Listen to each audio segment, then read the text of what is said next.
Welcome to the Season 3 recap of The Bear. After being freed from the walk-in, Carmi apologizes to Sydney for abandoning the team and promises not to repeat it.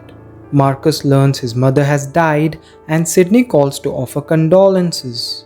Flashbacks show Carmi's time working under renowned chefs, including Chef Terry at Ever with Luca, Rene Redzepi at Noma, Daniel Bollard at Daniel, and David Fields at Empire in New York, where Sydney was once his patron. Carmi also grapples with Mikey's death, watching the funeral from his car, unable to attend. In the present, Carmi arrives early at the Bear and uses his past experience to create a new menu and a list of non-negotiables for the restaurant. Carmi's non-negotiables, especially changing the menu daily, stir controversy among the staff. He informs Sydney he sent a partnership agreement to formalize her stake. After Richie provokes him, Carmi reveals what he said to Claire. The group stops arguing when Marcus arrives, choosing to focus on work to cope with his mother's death. Carmi offers support privately, but Marcus says he's grateful to have been in the kitchen when she died,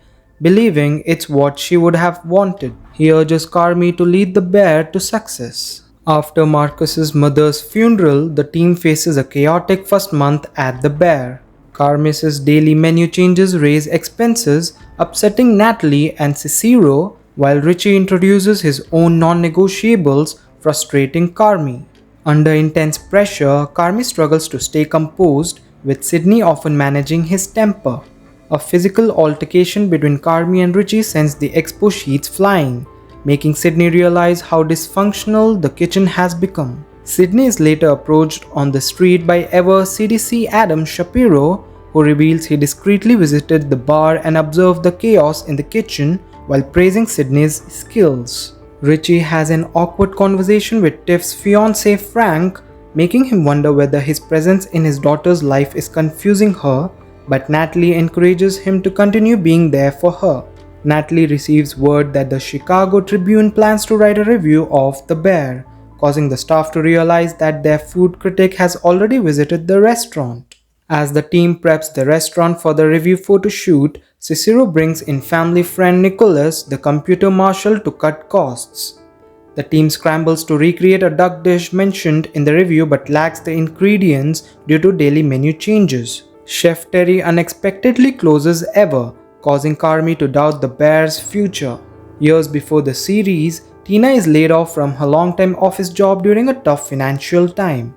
While raising her son Louis with husband David, she searches for work across Chicago but faces constant rejection. Mikey sees her crying and they bond over feeling beaten down, yet still hopeful about the younger generation. Tina admires young job seekers and Mikey expresses pride in Carmi.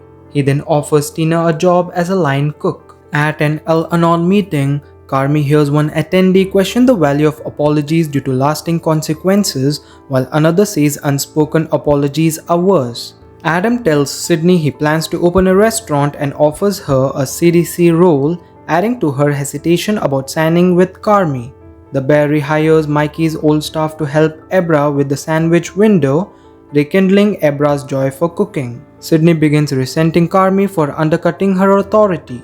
Unable to reach Pete or the restaurant as service begins, Natalie reluctantly calls her mother to meet her at the hospital. While leaving for Pete, Donna lifts Natalie's spirits with stories of Mikey, Carmi, and her births. Natalie admits she hid her pregnancy out of fear of passing on family dysfunction. Donna expresses regret and vows to improve. When Pete arrives, a drained Donna quietly leaves to wait in reception, where the facts comfort her. The facts urge Carmi to apologize to Claire, which he considers but delays. The staff await the Tribune review, while Cicero warns Carmi he may pull funding if it's negative due to financial troubles. Sydney delivers food to Pete and Natalie, learning from Pete that Carmi is offering her less pay and benefits than Adam. The facts visit Claire and urge her to reach out to Carmi, saying he's sorry but too nervous to say so.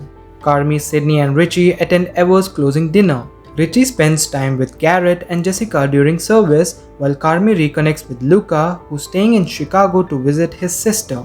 Sydney talks with Luca and other renowned chefs, noting their dislike for dysfunctional kitchens. Carmi confronts David Fields, accusing him of damaging his self-worth. Fields coldly claims his abuse made Carmi a better chef. Chef Terry tells Carmi she closed ever to escape the stress and end her career on her own terms. After service, Sydney hosts an after party with staff from The Bear and Ever, triggered by the original Beef's old 4-star review and reflecting on the team's changes. Sydney has a panic attack.